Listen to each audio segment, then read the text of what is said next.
ခြေတော်တီးတယ်ကွာဘာဖြစ်လဲစိတ်ကြက်တယ်ကွာငါလိုက်နေကောင်မလေးပါသွားပြီဟုတ်ကဲ့လက်နေပါသွားပြီအေးကိုထက်ညင်းလိုက်တယ်ညင်းလိုက်ပြီကွာဒီတယောက်တည်းဆိုဘယ်နှယောက်ရှိ48ယောက်မြောက်48ယောက်မြောက်အေး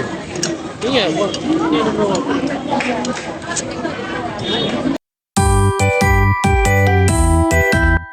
ဒီကောင်မလေးကြည့်ရတာအရင်ကဒီရက်ကွက်တည်းမှာမတွေ့ဘူးပါဒီကောင်နည်းနည်းတော့ဂျင်းထဲလိုက်ကောင်းမှတယ်ဒီကောင်ရမမရရသလောက်တော့ညင့်ရမှာညင့်နေတယ်ဒီနဲ့ငါပြင်းလဲပြီးပတ်စံလဲရအောင်ကောင်းသားတူလို့ဘယ်လိုလဲမလက်တော့ဝိုင်းလာအကောင်မလေးတွေ့တယ်ဒီစက်ကိုရောက်ပြီးတော့အကောင်မလေးမတပြတ်ဘူးချစ်တယ်လို့အဖေရအောင်လုပ်လိုက်မင်းကြိုက်လုံးနိုင်မင်းက3သိန်းပေးမယ်3သိန်းပေးမယ်ဟေး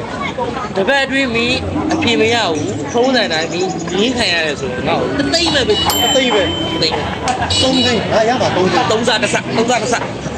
ဒီလဲဒီတယ်ပတ်စံလဲရဟုတ်တယ်ဒီကတော့နောက်တော့လောင်းချင်ပါလားဒီမလားဟုတ်တောင်းမယ်3သိန်းရမှာနော်ဟေးတပေရ3သိန်းပေးမယ်အဲ့ကောင်မလေးကိုချစ်တယ်ပြောရပြီကွာโอเค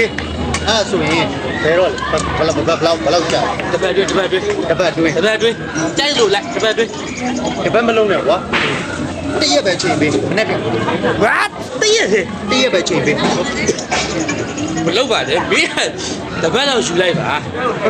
ရတယ်တရက်ပဲချိန်ပေးတော့သိကြတော့3သိန်းနော်ချက်ချင်းပေးမယ်ကွာကောင်မလေးကမျိုးချစ်တယ်လို့ပြောချက်ချင်းပေးချစ်တယ်လို့ပြောပြရမှာကွာမင်းရှောင်းရင်ငါ3သိန်းပေးရမှာသိန်းပဲချက်ချင်းပေးရမှာနော်ချက်ချင်းပေးယောက်ျားတွေဒီ okay ကြိုက်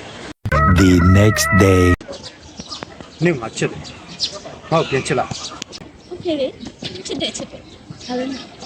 ဒီရောပတ်စံပေးသမှာကွာမင်းကလည်းတကယ်ချင်းပဲလောင်းသားပဲရောက်